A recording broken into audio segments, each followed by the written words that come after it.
Hey, welcome to Good Thinking Live. We are here on LinkedIn Live and on YouTube Live at Becky Saltzman.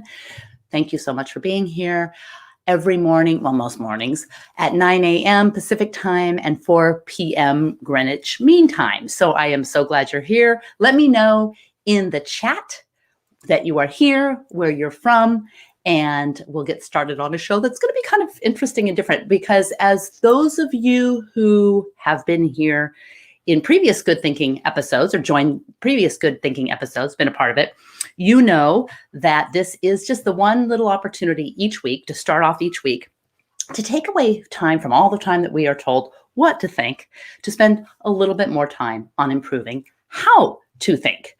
So let me know that you're here and we will get started.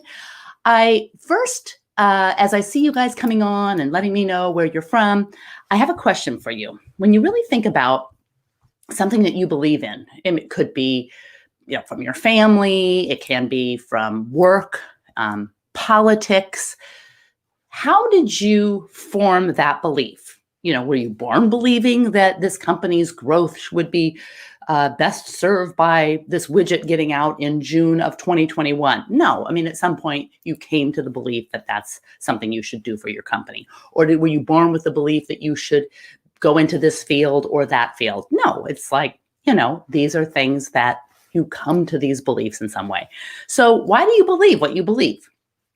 That's kind of where I started this whole thought process for today's episode of Good Thinking that I'm calling quantum thinking, which is a weird thing, but bear with me here. So it's something I thought I came up with, but evidently not, which I will share with you.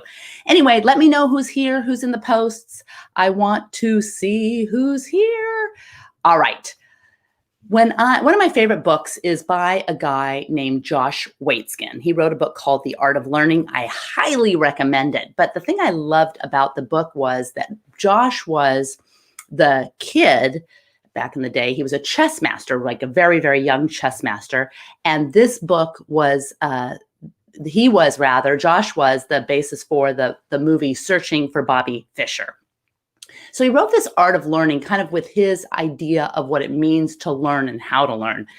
And like I said, it's one of my favorite books. But later, he also became a push hands champion, like a Brazilian jiu-jitsu push hands champion. So not only did he apply how he learned to chess as a kid, he used some of these same techniques to become a push hands Brazilian jiu-jitsu push hands champion. I think now he might be like a big wave surfer, and he's trying to apply that as he's getting older. He's trying to apply that to see, can you apply this art of learning to all kinds of things? Anyway, I was listening to Josh on an interview a couple of years ago. He's since had a kid, maybe more kids, but he has a son, and he was talking about how he raises his son. And I'm going to tell you something that was profound and so basic that it just clicked in me, just a reframing that I think could be interesting. But first, I want to say hi to a couple people. Stephen, greetings from Sapporo's sister city. Yes, that is a good one. Sapporo, Japan's sister city. Hey, Stephen. Ibrahim, welcome from Egypt. I'm great. How are you? What's it like? What's the weather like today where you are? Let me know, because that relates back to how Josh is raising his son, which is to say that he does not label, oh, today's a horrible day weather-wise, or the weather looks nasty. It's really just a function of how you think about the weather. So if you're planning to go out, it's just about what you wear, not whether it's a good or bad day. And that has stuck with me. Like I have friends that we like to go walking, and someone will say, oh, not if it's just going to be a disgusting rainy day. And then I kind of start thinking, I channel my inner Josh Waitzkin and say, okay, that's just rain. That just determines what I'm going to wear. It's not going to determine whether I label it a good day or a bad day, or good weather or bad weather. Hi, Chi from Boise. Nice to see you. I love that you're here. Anyway, so this is what I was thinking, this whole thing about how you label something as good or bad. And can you hold a rainy day and a sunny day as both good and bad in your mind at the same time? So I was thinking about that. All right. The next thing is I'm going to combine all these things to come up with this idea that I think could be very useful for improving how you think. early this year, I was, okay, so sorry, I have to say, LinkedIn user. I don't know why it says sometimes in my chat, it says LinkedIn user, which I will see once I get into LinkedIn. Who is that? So I can say hi to you. Rainy and refreshing here in DFW. Yay. Okay. So early this year, I was at the CES, the Consumer Electronics Show in Las Vegas. It's a big show with, I don't know, maybe a couple 100,000 people back when we could gather very early on. And this year seems like a lifetime ago, but I was interviewing different kinds of people for a company that I was doing some work for. And one of the guys that I was interviewing was a quantum physicist. He's working on developing, one of the many people working on developing a quantum computer that, that they can create, that can scale. So I was trying to understand how to basically understand quantum computing and quantum physics. And he described it like this. He said, okay, imagine traditional computing is like a coin. You've got heads and you've got tails. It's binary. So you flip the coin and it lands on heads. Maybe think of that as on a 1, or you flip the coin and it lands on tails. You think of it as a 0. And for those, are any of you working in the field of quantum computing? Because if you are, feel free to correct me. But this is what he told me. Maybe he was simplifying it a bit too much, but it helped. He said, in quantum computing, it's every state if you flip the coin, it's every state that the coin is in as it's making its way down, as it kind of moves a little bit across. If you flip it like this and it's maybe kind of going like this, and it's also every state as it's flipping around. That is how you have to think of quantum computing. So I thought, wow, that's like superposition, where particles can exist in multiple states at once. And so then I thought, what if we could hold on to multiple competing ideas at once? Okay, weird, I know, but this is how I was thinking. And we would consider this quantum thinking, where we could literally have an idea that we hold so true, a belief, and all the beliefs in between, all the way to the counter belief, like all the way to the polar opposite belief, if there is such a thing. Could we hold those in our brains?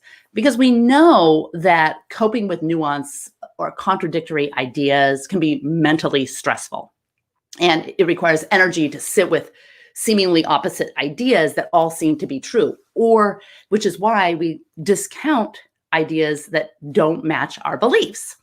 But sometimes the evidence we would need to verify an opposing view or bolster our own is too complicated or takes too much time to get. So we might settle on, okay, this is what I believe. This is what I believe politically, or this is what I believe for what I want for my life, whatever, because it's just too complicated to get to the other. Or maybe we might be tempted to resolve any kind of bad feelings we have by just jumping to our conclusion too soon. This is our belief. We're going to stick with it. And that's when confirmation bias comes in, where we dismiss evidence that counters our pre-existing beliefs and glom onto and search for evidence that supports our existing beliefs. But is this cognitive dissonance, does it have to be so mentally uncomfortable? Like, do we have to look at rain as bad weather? So how many of you think that we have to look at cognitive dissonance, this idea of conflicting beliefs, it's too uncomfortable for the human brain to deal with? How many of you think it's just too uncomfortable for the human brain to deal with? You could say yes or no. I'm curious what you think. All right, because I know that in debate, so when I was in high school, I competed in speech and debate. I was mostly into speech, but my sister now has been a high school debate coach, and she's brought me in to judge some of these debates. So it's kind of brought back some memories from high school a long time ago. And I remember back in the day in high school, and it's different now, there's all these different kinds of debates, but back in the day when I was in high school, the topics for debate would come out nationally in the US like once every 3 months. And all the debaters would wait with bated breath to find out what the topic was. So maybe it would be, should the United States get rid of the electoral college system or something like that? Or maybe it would be controversial, like Sometimes they'll do political things like maybe pro-abortion or pro-choice or anti-choice or whatever. Stephen says uncomfortable, very uncomfortable, very uncomfortable. Cognitive dissonance being very uncomfortable. How many of you think that you could overcome cognitive dissonance though? So anyway, this back to the debate, which is kind of a slight example of maybe how you can begin to overcome cognitive dissonance. When the debate topic would come up, I remember I competed a little bit. I was, again, not much in the debate, but more in the speech part of it. But when the debate topics would come up, oftentimes I had a pre-existing belief about something. As a high schooler, maybe it was what my parents taught me or my friends believed or what I was told in school. Who knows where the beliefs came from, but I certainly had beliefs. So when the topics came up, sometimes we would hope for like, I hope it's an affirmative of this because that's what I believe, and I hope it's not a negative.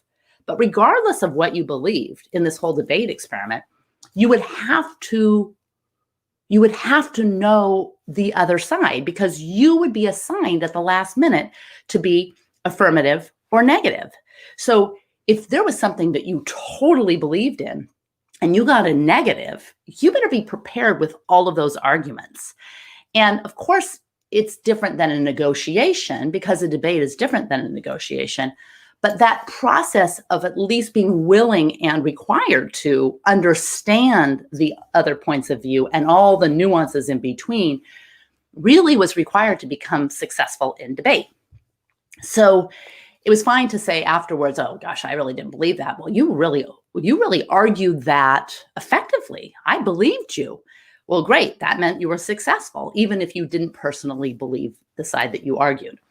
And this gets to the difference between an argument and a fight, because an argument is a constructed conversation where you have evidence that supports premises that lead to a conclusion, whereas a fight, you could just be like throwing barbs at each other.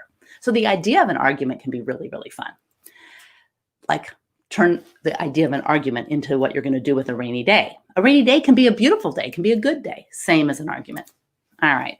So why couldn't we become like superposition with our ideas, holding multiple competing ideas and all the ideas in between at the same time in our brains? All right. How many of you think it's possible? Just let me know. Possible or not possible? Oops. I've got some rubber chickens to give out to anyone who thinks that quantum thinking, this superposition is this particular circumstance where these particles seem to be in more places or states at once, even though scientists can't exactly say what it is without looking at superpositioning. And once they look at it, it changes. So it's this weird, esoteric, at least to me, concept. How many of you think that quantum thinking, holding multiple ideas at once in your brain, is possible? Well, think about how many of you have heard of Schroeder's cat? It's the thought experiment that is often used to describe quantum thinking. Schroeder's cat, yes or no? Have you heard of Schroeder's cat? All right. The way it works is this. It's kind of a mean thought experiment for a poor cat. But the way it works is this. There's a box and there's a cat in the box. And there's a poisonous gas canister in the box with the cat. And it will explode if the radioactive atom that's attached to it decays enough over time. And then it will emit radiation. So in this thought experiment, you assume that you close the lid and you know that there's about a 50% chance that the atom will decay. All right, at the moment, you haven't looked in the box. Is the cat dead or alive? So in our normal world, this question has a definite answer. This cat is alive or this cat is dead. But in the quantum world, because the decaying radioactive atom is subject to the laws of quantum mechanics, the correct answer is both. The cat is dead and alive, or neither dead nor alive. You'll argue that you could open the box to see if the cat is dead or alive, but then quantum physicists, they thought of this too. And the opening of the box collapses the probabilities of its natural superimposed state, meaning it goes from the state of all the different states in between, opening the box and looking in gives it a binary state. So now you know that the cat is dead or alive. That's Schroeder's cat. So imagine, I was like, what if that was, our brains? What if we got so comfortable with cognitive dissonance that we could hold these opposing thoughts and ideas and beliefs without it creating discomfort? I mean, maybe we're wired for it to create discomfort. All right. I don't think it's possible we can switch thoughts constantly. Chi. Okay, so that's interesting. That's kind of like multitasking. People talk about being able to multitask, but what you're really doing is switching really quickly between tasks. It'll be interesting for neuroscience to finally discover how all of these things work, whether it's just a rapid switching back and forth. But if you don't even take the time to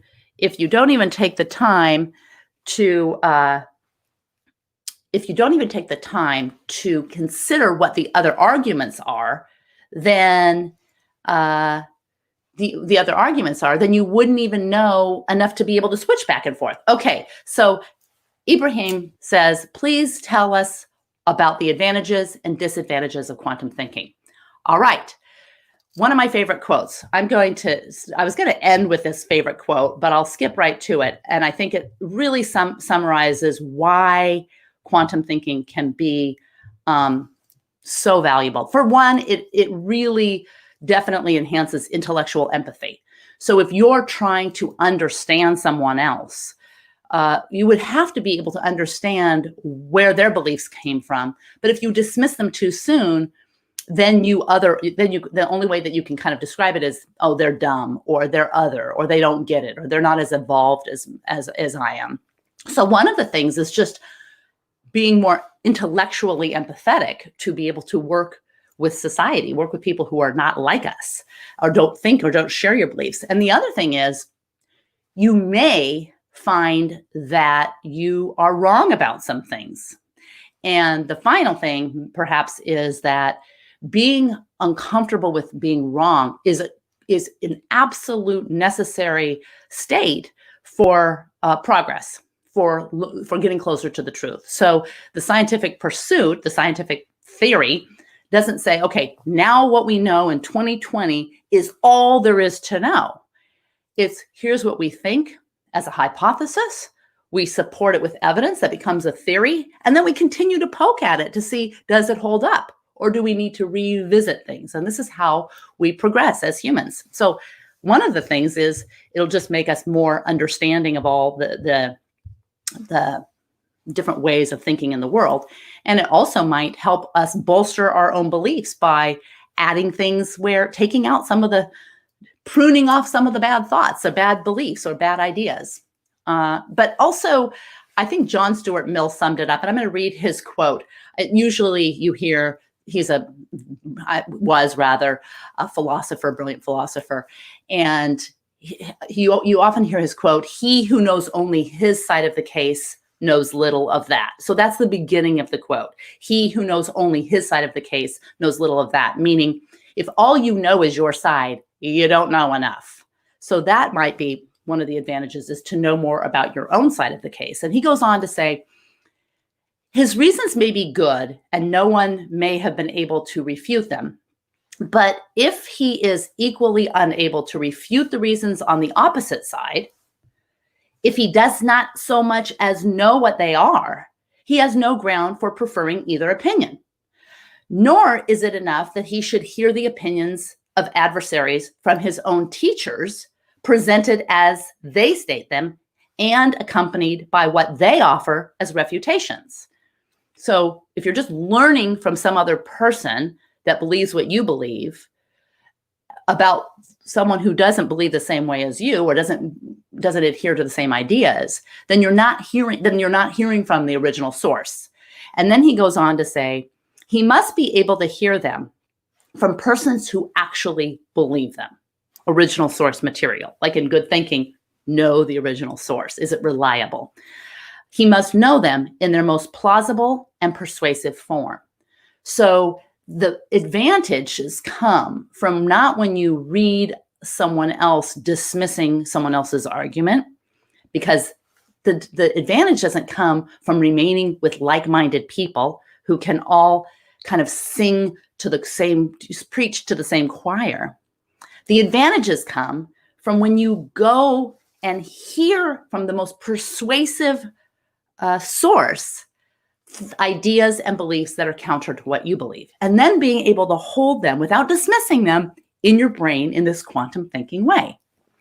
So Adrian says, isn't becoming comfortable with cognitive dissonance rather mutually exclusive with the pursuit of any truth? I don't know. What do you think? Do you think it is? I don't know if it is mutually exclusive, because if you're comfortable with, I guess it depends on the definition. So if you are defining dissonance as a negative, but if dissonance could be a positive, that's a really good question. The question is, can you get comfortable with cognitive dissonance as a means to the end of pursuing any truth? Anyway, that's a really good question. I have to give that some thought. What does everyone think? Does anyone, hi, Adrian. Does anyone else think, what do you think about that? Do you think cognitive dissonance is mutually exclusive with the pursuit of any truth? Anyway, so that's really what I was thinking. And I thought, wow, I've come up with this really great idea, quantum thinking. So of course I Googled it, and two things came up. One was kind of in the, I would say like the, I don't know how to say this, maybe the metaphysical realm of more alternative, I don't know, spiritual thinking, whatever. There was a book, but the someone else came up with the same concept, thinking about it in the quantum computing superposition way that I was thinking about it, which is Nick Szabo. And Nick is a big computer scientist guy in the cryptocurrency world. And he had an interview, I didn't know, with Tim Ferriss, where he talked about this exact concept of quantum thinking. So, when you come up with this idea and you think, wow, this is an idea that I came up with through my crazy thinking, and then you Google it, and then, you see that you were the first one. But it's not a really well-shared idea. So this idea of quantum thinking in the realm of superposition of ideas could be something that would be very helpful for us to pursue. So that's it today. That's the whole idea for today's episode of Good Thinking. Hi, Adrian. Tolerating cognitive dissonance is a good thing. Yeah. And I don't know how to do that without the first step being, maybe this feeling I have is good and not bad. Like maybe the rain and the stormy weather is just good weather. It's just fine weather. It's just weather that I need to wear a coat with. So this quantum thinking metaphor with supercomputing really has to do with multiple states at the same time being a metaphor for multiple ideas and beliefs, even competing ideas and beliefs being held in your brain at the same time. So that was my idea. Clearly, Nick came up with it first, but I think it might be helpful. Hope you guys have a great, wonderful day. I am so glad you guys have joined Good Thinking. And if you have not seen the live feed on Mondays at 9 a.m. Pacific time, 4 p.m. Greenwich Mean Time on LinkedIn, you can catch it on LinkedIn. Or if you subscribe to my YouTube channel, just Becky Saltzman, and subscribe and smash that bell for notifications, you'll be notified when we're live, because it's much more fun live with a lot of interaction than watching it afterwards.